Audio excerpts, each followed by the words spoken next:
Ever have one of those days where you just collapse on the couch, completely wiped out, but when you try to think about what you actually did, you draw a blank? Yeah, you're not alone.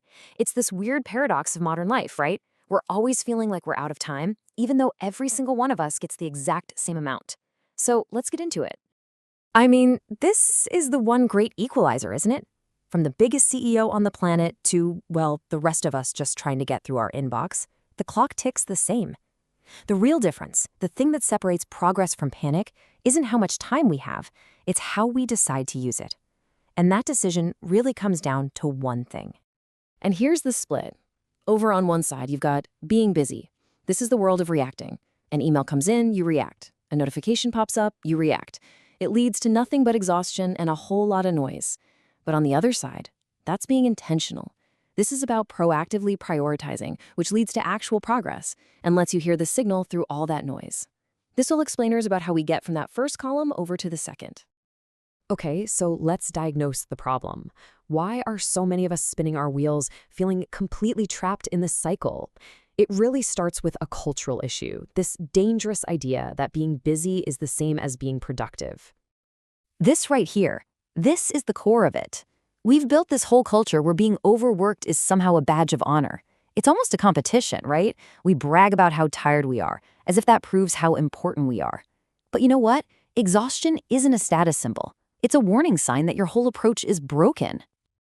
So why does it feel like our time just evaporates into thin air? Well, it's not magic. There are these invisible psychological forces, little time thieves, that are working against you every single day. Let's pull back the curtain and unmask two of the biggest culprits. First up, we've got Parkinson's law. Once you see this, you can't unsee it. It's super simple. If you give yourself a whole week to do a 2-hour task, guess what? It's going to take you the entire week. Your brain just finds ways to complicate it, to drag it out. Your work is like a gas that will expand to fill any container you put it in.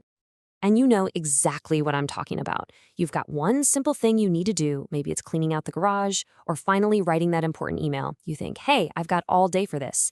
And then boom, it's 7 p.m., the thing is maybe half done, and your entire day is gone.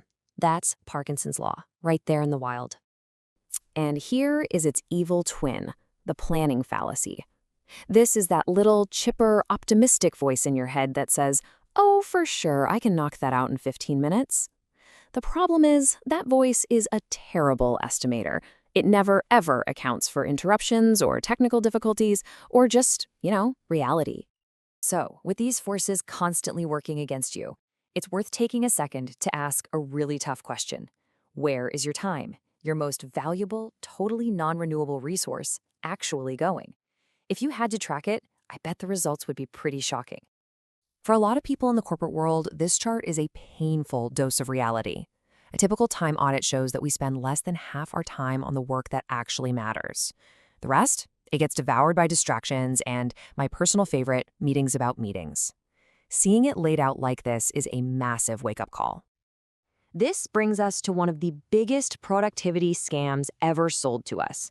We think multitasking makes us efficient, that it's a skill, but the science is crystal clear. It's a total lie, and it's actually making us worse at everything. This quote just nails it, doesn't it? You're not actually doing multiple things at the same time. What's really happening is your brain is just switching back and forth between tasks really, really fast, and that constant switching has a huge cost. The science behind this is a concept called attention residue. So every time you switch from, say, writing a deep, thoughtful report to just quickly checking an email, a little piece of your brain's attention gets left behind, still stuck on the report. Then, when you switch back, another piece is still thinking about that email. It's like your brain has sticky fingers, and this residue just shatters your focus, making deep work practically impossible. Okay, enough with the problem. We get it. It's a mess. Now for the good stuff, the solution. It's time to fight back. Let's load up our toolkit with a few simple but seriously powerful weapons to take back our day from all this chaos. Woo! That's a pretty provocative thought, but there's some truth in it, right? So often, we keep ourselves busy by checking off a million tiny easy things because it feels good, it feels productive, and it helps us avoid that one big important project that actually matters, the one that's hard, the one that's a little scary. Being intentional means having the guts to tackle that big one first. So how do you do that? Here's a ridiculously simple method. It's called the Ivy Lee method, and it's over 100 years old for a reason. At the end of each workday, you just write down the 6 most important things you need to do tomorrow. Then you rank them. The next morning, you start with number 1. And you don't even think about number 2 until number 1 is completely done. It's all about single tasking with ruthless priority. Another killer weapon for your toolkit is time blocking. So instead of a messy to-do list, you live in your calendar. You assign a specific block of time for every important thing you need to do. And this is brilliant for 2 reasons. First, it kills decision fatigue. You never have to wonder, what should I do next? And second, it builds a fortress around your most important work, protecting it from everything else. And this all leads to what might be the biggest mindset shift of all. We have to stop thinking of our calendar as just a tool for scheduling meetings. It's so much more than that. It's literally the blueprint for your life. And because it's that important, you have to guard it like a hawk. Be ruthless. Which of those meetings on your calendar could have been an email? Just cancel them. Stop living in your inbox. Batch your email time to twice a day.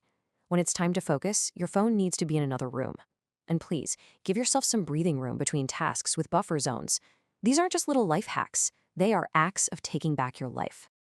And this is really the bottom line. Every meeting you accept, every task you schedule, it's a sentence in the story of your life. Just think about it. If you look back at your calendar from last week, what story does it tell? Is it a story about purpose and intention, or is it a story about chaos and reaction? Because at the end of the day, it all comes down to this. It's your book, and you're the one writing it. The tools are simple, but the choice is pretty profound. By choosing to be intentional instead of just being busy, you stop letting the world write your story for you, and you finally pick up the pen yourself. So the only question left is, what story are you going to write?